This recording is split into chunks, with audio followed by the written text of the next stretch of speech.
वो बाहर नहीं दिखा रहे, हमें कहाँ दिखा रहे हैं, अंदर भी वो परमात्मा में स्वयं हो, और उसमें दृढ़ता ऐसी हो कि फिर ये संसार, ब्रह्मांड और पिंड, ये दोनों मिथ्या लगे भी, इतनी दृढ़ता हमारी हो जाए। अब उसके लिए कहते हैं ये बना तो मल का हुआ है ये। अब मल का त्याग करने में हमें कितनी दिक्कत लगती है, हम मुड़ वापस उसको देखते भी नहीं है, वापस दोबारा घर पे नहीं लेकर आते। एक बार त्याग कर दिया तो कर दिया, है ना, दृढ़ता के साथ कर दिया। कहते हैं ऐसे ये मल ही तो है, जो संसार है ना, और जो ये शरीर है, पिंड है, क्या है ये, मल ही तो है। तो फिर इसका त्याग क्यों नहीं हो रहा, इसमें दृढ़ता क्यों नहीं आ रही कि ये मल है, इसका मैंने एक बार त्याग कर दिया। पर वही अहंकार आकार का अहम बार बार उठ के आना, तो हमारा फिर क्या हो जाता है, जन्मों का चक्कर शुरू हो जाता है, 84 का चक्कर शुरू हो जाता है। अब यही कारण है कि हम एक बार इसको बल लगाकर प्रयत्नपूर्वक लय नहीं कर पा रहे। जब बल लगाकर प्रयत्नपूर्वक इसका हम लय कर देंगे तो फिर दोबारा आकार थोड़ी है, फिर आना थोड़ी है यहाँ जगत में। फिर तो 5 तत्वों में लय हो गए। पर कब होगा, जब बुद्धि के अंदर ये दृढ़ता हो जाएगी कि ये शरीर मैं नहीं हूँ, ये मल है, मल का त्याग की एक बार दृढ़ता हो जाए, तब इसका हमारा संयोग खत्म हो जाएगा। फिर जो वो चक्कर है वो वहीं समाप्त हो जाएगा।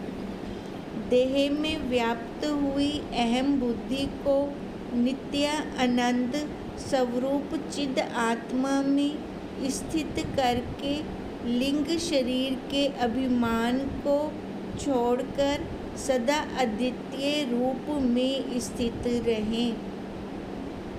देह में व्याप्त अहम बुद्धि, अब शरीर में जो मैं चल रही है हमारी, कहते हैं इस बुद्धि को छोड़ दो। क्यों? क्योंकि ये तो मल है, मल में हमारी अहम बुद्धि होती है। कभी हुई मल के अंदर अहम बुद्धि? कभी भी नहीं हुई हमारी। कहते हैं उस मल में जब अहम बुद्धि नहीं होती तो इस मल में क्यों हो रही है। इसमें अहम बुद्धि का त्याग कर दें और फिर कहाँ रहें, नित्य आनंद स्वरूप अपने साक्षी में रहें, अपने आप में रहें। जिससे क्या होगा, इस लिंग शरीर का अभिमान छूट जाएगा। जो ये शरीर लेकर बैठे हैं, इसकी अहम बुद्धि आप पे ही ख़त्म हो जाएगी, हमें करनी नहीं पड़ेगी। पर एक बार यहाँ से हटानी पड़ेगी वृत्ति को, यहाँ से उठना पड़ेगा। जब यहाँ से उठेंगे तब जाके हमें दूसरा कुछ दिखेगा। अब एक जगह पे कोई बैठा हुआ है, उसको दूसरी जगह का क्या पता। दूसरी जगह पे वो वहाँ उस स्थान को छोड़ेगा, दूसरी जगह पे जाएगा, तब उसको उसका पता चलेगा। अब इसलिए पहले यहाँ से उठना पड़ेगा, इस देह से उठना पड़ेगा। फिर उठकर जब हम अपने नित्य आनंद स्वरूप में बैठेंगे तो वो अद्वितीय रूप में स्थित हो जाएंगे। फिर उसके जैसा कोई और दूसरा स्थान है ही नहीं। उसकी कोई तुलना कर सकते हैं? किससे उसकी तुलना करें, किससे उसका मिलान करें? कोई उसके बराबर हो तभी हम उसकी तुलना करें, तब हम उसका मिलान करें। मनुष्य की शरीर में अहम बुद्धि हो गई है, वह शरीर को ही मैं समझता है। इसका त्याग करके उस नित्य आनंद स्वरूप पर ब्रह्म में उसे लीन करके, अर्थात उसी को अपना स्वरूप मानकर इस लिंग शरीर रूपी जीव तत्व भाव का त्याग करें। जब एक बार उस जीव भाव का त्याग करेंगे तभी हमें दूसरे अद्वितीय पर ब्रह्म का भाव समझ में आएगा। उसका कोई आकार तो है नहीं जो हमें दिखाई दे। लिंग शरीर तो दिख रहा है ना, पर वो दिखता नहीं है, है वो आनंद स्वरूप। उसकी जब हम अनुभूति लेते हैं तब उसका हमें अनुभव होता है कि आनंद आ रहा है, अंदर से वो रस आ रहा है। ऐसा रस हमें बाहर के विषयों से नहीं प्राप्त होता। भले वो दिख रही हैं, उनका उपभोग कर रहे हैं, पर वैसा आनंद नहीं है जैसा आनंद हमें अपने स्वरूप का आता है। इसलिए सबसे पहले इस लिंग शरीर का त्याग करना है, जो कि मल है ना, मल है ना ये।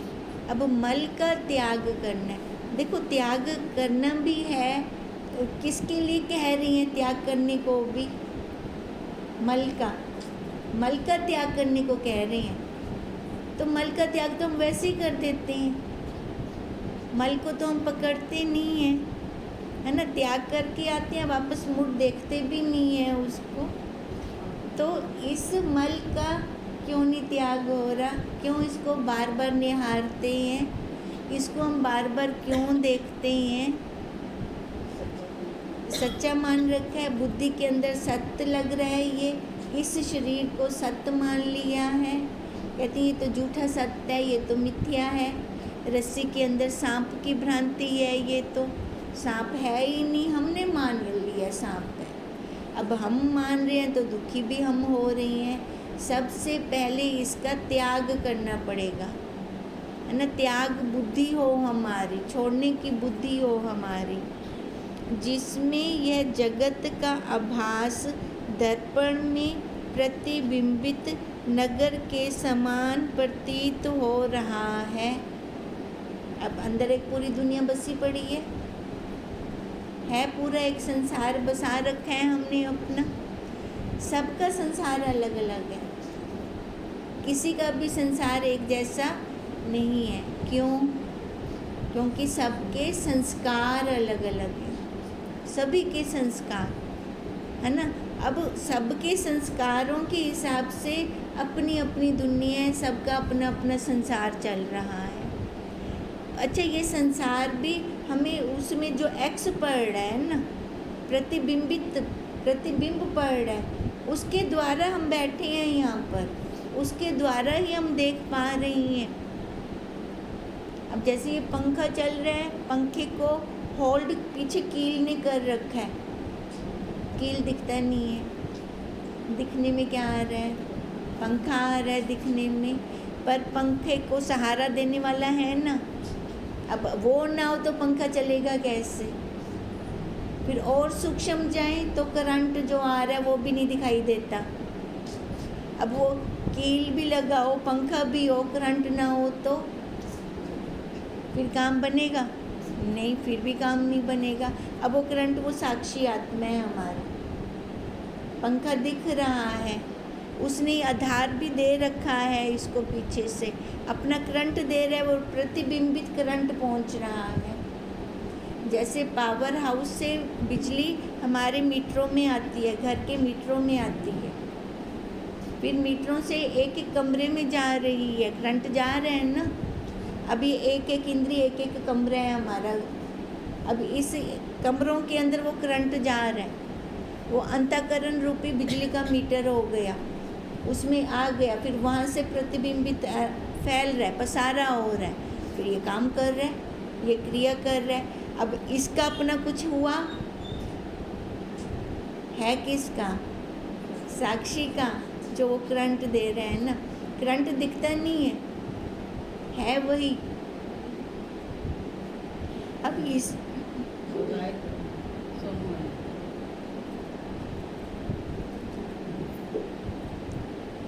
जिसमें यह जगत का आभास दर्पण में प्रतिबिंबित नगर के समान प्रतीत हो रहा है, वह ब्रह्म मैं ही हूँ। अब जिसके कारण ये सारा दिख रहा है हमें, तो वो कौन है? मैं। क्योंकि मैं, मेरे पास है वो एक अंश, उसने मेरे को दे दी है। अब जैसे वो माचिस की तिल्ली की चिंगारी और बड़ा ढांड एक है, अलग अलग तो नहीं है, एक है ना। चाहे वो उपाधि से छोटा बड़ा लग रहा है हमें, पर वैसे देखें आग संपूर्ण है, उसमें भी। अब ऐसे उपाधि से छोटा बड़ा लग रहा है, इसमें आके वो छोटा अंश आ गया इसका। और बाहर जैसे हमने कल उदाहरण लिया था मटके का आकाश और महाकाश, है ना, दोनों के अंदर जो मिथ्या प्रतीति हो रही है, किसके कारण हो रही है? दीवारों के कारण हो रही है। अब ऐसे ही इसका हाल है, ये मिथ्या प्रतीति जो हो रही है वही ब्रह्म, पर जो ये मिथ्या प्रतीति हो रही है ये आकार रूपी दीवारों के कारण हो रही है। और ये ऐसा बुद्धि के अंदर दृढ़ हो गया आकार कि इसको ही हम मैं मान रही हैं, मैं मानकर इसको सत्य मान लिया है हमने। ऐसा जान लेने पर हम कृतकृत्य हो जाएंगे। यह संपूर्ण जगत उस पर ब्रह्म का आभास मात्र है, एक किरण है ये जगत, संपूर्ण जगत। तो वो खुद कितना पावरफुल होगा अगर ये संसार उसके किरण है। तो एक जो दर्पण में दिखाई देने वाले नगर के प्रतिबिंब के समान दिखाई दे रहा है, कहते हैं दर्पण में दिखाई देने वाले। अब मैं शीशे के आगे खड़ी हूँ, दर्पण के आगे खड़ी हूँ, अपना मुख देख रही हूँ वहाँ पर। अब मेरे को बिंदी ठीक करनी है तो मैं दर्पण से ठीक करूँगी, कहाँ से करूँगी?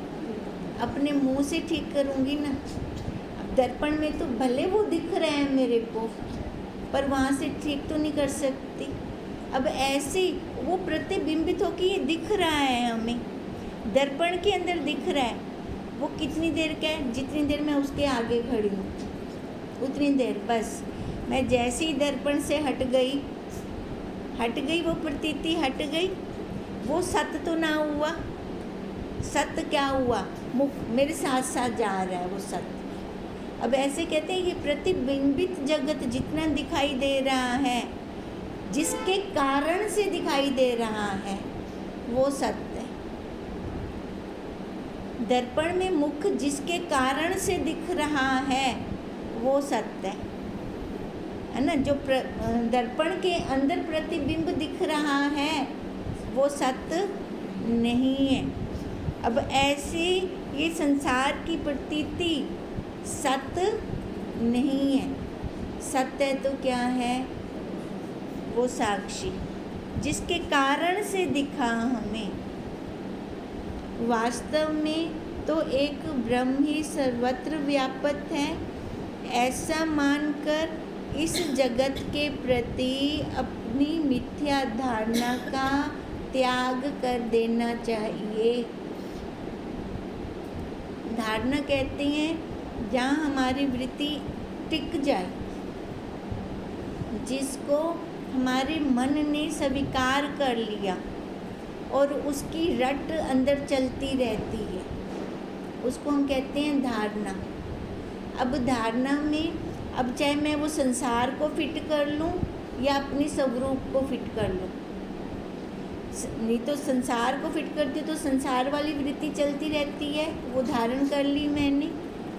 और अगर मैं संसार को हटाकर अपने स्वरूप की, अपने महावाक्यों की वो तेल धारावत वृत्ति चलाती हूँ, धारणा रखती हूँ, तो वही चलता रहेगा मेरे अंदर से।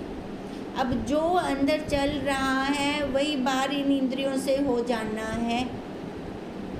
अब इसलिए देखो इस धारणा का, संसार वाली धारणा का त्याग करके अपने आप को मनुष्य है ना, ये मनुष्य क्या हो जाएगा? संसार वाली धारणा का त्याग कर देगा तो कृतकृत्य हो जाएगा। ऐसा इसको अपने आनंद का अनुभव आएगा कि वो अनुभूति किसी को बता ही नहीं सकेगा। वहाँ पर मौन हो जाएगा वो फिर। अब जो आनंद आता है जब हम अपने आप में आते हैं, अपने आप में बैठते हैं, जो आनंद लेते हैं वो हमें बाहर से पता चलता है, बाहर किसी और को पता चल रहा होता है। जो मेरे को अंदर से अनुभूति हो रही है, अपने रस की अनुभूति हो रही है। सामने वाले तक से मैं पागल थी ये अपने आप ही हंसदी पी है। उनको नहीं समझ आएगा कुछ भी। समझ किसको आएगा? जो उसमें डूब जाएगा, उसको अनुभूति होगी अपने आप की। कहते हैं जब वो उसमें अपने आप में डूबेगा, इस संसार का त्याग कर देगा, तो खुद ही कृत कृत्य हो जाएगा। फिर वो ऐसा बन जाएगा कि अपने साथ साथ औरों को भी तारेगा। जैसे हम गुरुदेव के पास जाते हैं ना, उनकी औरा में बैठते हैं तो कितना आनंद आता है उन्हें, है ना। दिल करता है गुरुदेव उठ के जाएं, बस वो तो बैठे रहें हमारे सामने, बैठे रहें। क्यों? क्योंकि उनकी औरा आ रही होती है हमें। अब एक महान पुरुष कितने मनुष्यों का, लाखों करोड़ों की संख्या में उद्धार कर रही हैं, और ऐसे विरले कोई आते हैं जो पूर्ण उसको पा लेते हैं। पूर्ण को पूर्ण पाना बहुत बड़ी बात है ये, क्योंकि वो पूर्ण है। पूर्ण पूरा दा पूरा उनको उनदे विच डुब बनना, और बाद बाहर का व्यवहार भी करना, नहीं तो ये बैलेंस किसी का बन नहीं पाता। वो एक साइड पर या तो एक पलड़ा भारी होगा या तो दूसरा होगा। अब इसके लिए कितना पुरुषार्थ करना पड़ेगा। वैसे देखा जाए तो पुरुषार्थ है ही नहीं, खाली भावों को हटा देना। ये भाव ही तो मार रहे हैं हमें, इन भावों के कारण ही तो मेरा तेरा हो रहा है। तो क्या उनके भाव नहीं चलते? मन नहीं है उनके अंदर? क्या हमारे गुरुदेव के अंदर मन नहीं है, बुद्धि नहीं है, ये 5 कोश नहीं है, ये 5 तत्व नहीं है? सारा कुछ होते हुए भी वो अपने स्वरूप में है। बड़ी बात ये। अब ऐसे अगर हम भी उनके नक्शे कदमों पर चलें तो हम भी बैठ सकते हैं। जब उनको उनके लिए औखा नहीं है तो हमारे लिए क्या औखा है? जैसा शरीर गुरुदेव का वैसा हमारा भी। वो इस शरीर में 5 तत्वों के, भूतों के शरीर में पूर्ण हो सकते हैं, उस ब्रह्म को पा सकते हैं, तो हम भी पा सकते हैं, पर दृढ़ता हमें हो। हमारे गुरुदेव ने दृढ़ता की तो उन्होंने पा लिया। हम दृढ़ता करें तो हम भी पा लेंगे। दृढ़ता होनी चाहिए ना हमारी। जो चेतन, अद्वितीय, आनंद स्वरूप और निष्क्रिय ब्रह्म सत्य स्वरूप तथा अपना पहला मूल स्वरूप है, उसको प्राप्त होकर नट के समान धारण किए इस शरीर रूपी मिथ्या वेश की आस्था त्याग दें। अब हमारा स्वरूप कैसा है? जो अद्वितीय है, उसके बराबर कोई दूसरा है ही नहीं, अपने आप में अकेला है। किसके साथ हम उसकी तुलना करें? और आनंद स्वरूप है। जब हम उस रस में डूबते हैं तो हमें फिर आनंद आता है। आनंद का कोई दूसरा साथी नहीं है। सुख दुख, लाभ हानि, ग्रहण त्याग, मेरा तेरा, ये सब जोड़ी में आते हैं। आनंद नहीं आता जोड़ी में, है ही नहीं, क्योंकि वो अद्वितीय है, अपने आप का आनंद है वो, और निष्क्रिय है, उसके अंदर क्रिया नहीं है। हम कहें कि क्रिया करके मैं उसको पाऊंगा, मिलेगा ना, क्रिया से नहीं मिलने वाला। वो कहते हैं जब तू क्रिया त्याग कर देगी तब मैं तेरे को मिल जाऊंगा। मिलना भी क्यों, मैं तो पहले ही तू तो मैं एक ही हैं इनसे। हम दो नहीं हैं, एक हैं, पर हमने 2 की भ्रांति कर रखी है। अब ये 2 की भ्रांति करके 2 अलग अलग बनकर बैठ गए। और परमात्मा किधे पहाड़ा ते रंदा है, कहीं बाहर रहता है वो परमात्मा, और मैं वो भगवान में भक्त। ये 2 हमने बना लिए। अब जब तक 2 का एक नहीं होगा तब तक वो अनुभूति कैसे आएगी? वो तो बाहर रह गया ना भला, वो बाहर बैठा है, मैं हिडे अंदर बैठी हाँ। लकी में थी से अनुभूति कि मैं थी से होंगी। अनुभूति ਤਾਂ थी से ना जब हम दोवें दी एकता थी, वैसे तब उसका अनुभव होएगा ना हमें। नहीं तो क्या है, भक्त और भगवान वो श्रद्धा समर्पण रहेगी। अपने आप की श्रद्धा होती है क्या? श्रद्धा कहाँ होती है? दूसरे में होती है ना। वो तो फिर एक कदम पीछे हैं अगर भक्त और भगवान वाला भाव रखते हैं तो। हम जब ये वाला भाव भी हटा दो, मतलब ब्रह्म वाला भाव भी हटा दो, मैं ब्रह्म बोलन दी लोड़ क्या है? जब हाँ ही मैं बोल सा क्यों? जड़ी चीज़ मेरे को दूर है उनको प्राप्त करने की इच्छा थी से, है ना, उसको ही बुलाने की इच्छा होगी। एम ब्रह्मस्मि मैं उनको सडदी क्यों बैठी हाँ? मैं पत्नी हाँ, मैं तो कदन आख्या कहनी क्यों? क्योंकि उसकी दृढ़ता पक्की है। अब ऐसे वो मैं ही आता, मैं आखा क्या बोला?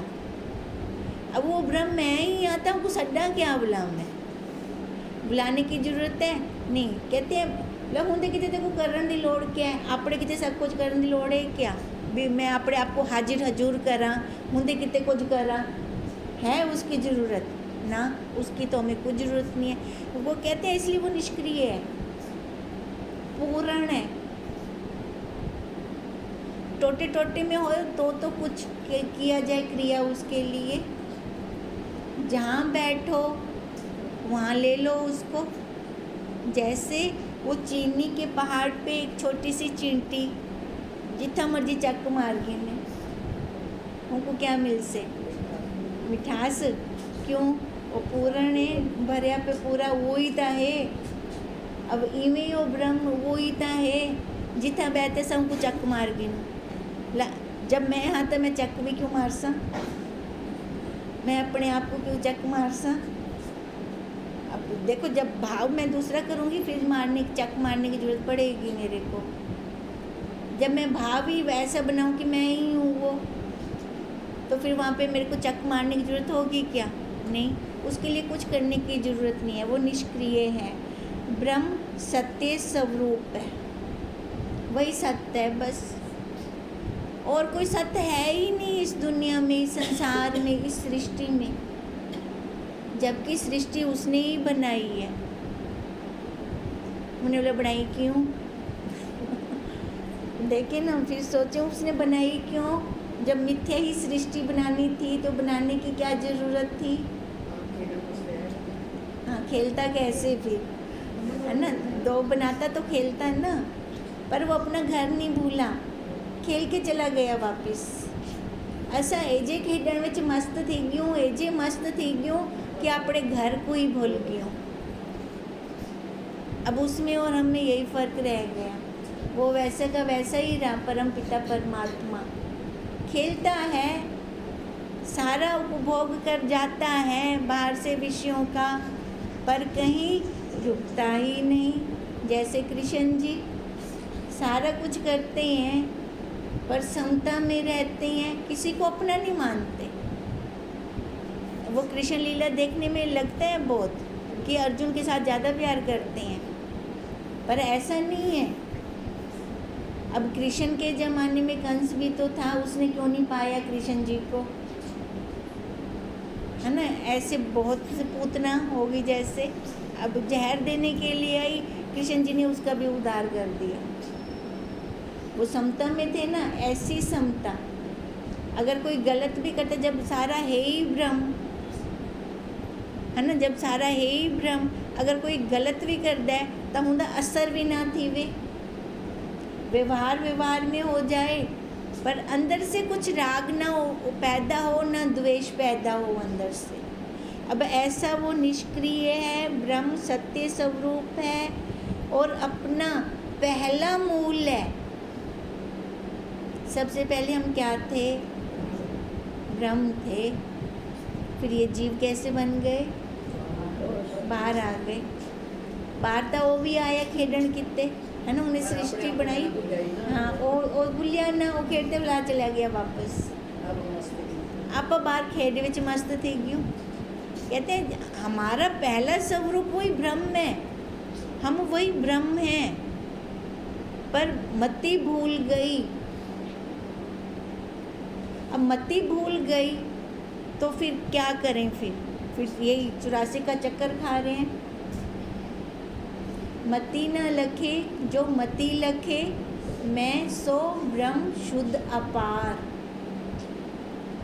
एक मति उसको नहीं लगती, वो जीव भाव वाली मति जो लखे, दूसरी मति उसको लख रही है, वो ज्ञानियों की है ना, बुद्धिजीवियों की मति उसको वो लख रही है। लखा तो क्या पाया? मैं वही शुद्ध ब्रह्म अपार हूँ, मैं वही हूँ, मैं वही साक्षी हूँ। एक मति देखो नहीं लगती उसको, ये जीवियों की, संसारियों की। दूसरी मति उसको लख रही है। वो तो मना कह नहीं करता पिया ना, वो तो आखदे मेरे को लखो तुसा देखो मेरे को, मैं तो आपको मिल वैसे मैं तो उवें ही हाँ, निरोल शुद्ध। यो जो शुद्ध तो आपको ब्याह किलो बारो मिलसे भी कहना। उसको प्राप्त होकर नट के समान। अब देखो उसको प्राप्त होकर, अब कहाँ प्राप्त क्या मतलब है कि उसमें एकता करके, जैन टाइम होंदे विच ज्ञानियों ने एकता कर दी तो उन्होंने क्या मत्थे ते लिखी ज गया कि ये ज्ञानी है, लिखा गया? कहते नहीं। आगे एक बारी तो उनके नाल एकता कर गए, बोला नट वर्गो नाटक कर, ही संसार विच बोला नाटक कर। नाटक विच देखो एक्टर क्या क्या रोल कर वेंदे, पर उन्होंने अपना असली पता होंदा है ना, मैं क्या हाँ वास्तव विच। ये तो मेरा नकली पत्नी है, नकली घर परिवार है, नकली बच्चे हैं, पर वास्तव वाला तो उनको पता होंदा है ना अपना वास्तविक। नट के समान धारण किए इस शरीर रूपी मिथ्या वेश की आस्था का त्याग कर दे। जैसे उस कलाकार को पता है कि असली घर, वास्तविक घर मेरा कौन सा है, ऐसे कह रहे ऐसे तू ये धारण कर ले, नट की तरह संसार को धारण कर ले, पर अपने वास्तविक स्वरूप में रह, है ना। इस शरीर का तू त्याग कर, त्याग करके अपने वास्तविक घर में रह, फिर एकता होगी। बोला ना तू मुझसे दूर है ना मैं तुझसे दूर हूँ, आता नहीं नज़र तो नज़र का कसूर है ना, मुंदा कसूरता कहनी, मुंदा के अंदर भेदभावता कहनी नहीं, उसका किसी के साथ नहीं है। कमी है तो हमारी, हम कितनी दृढ़ता करते हैं। ओम तम नमामि।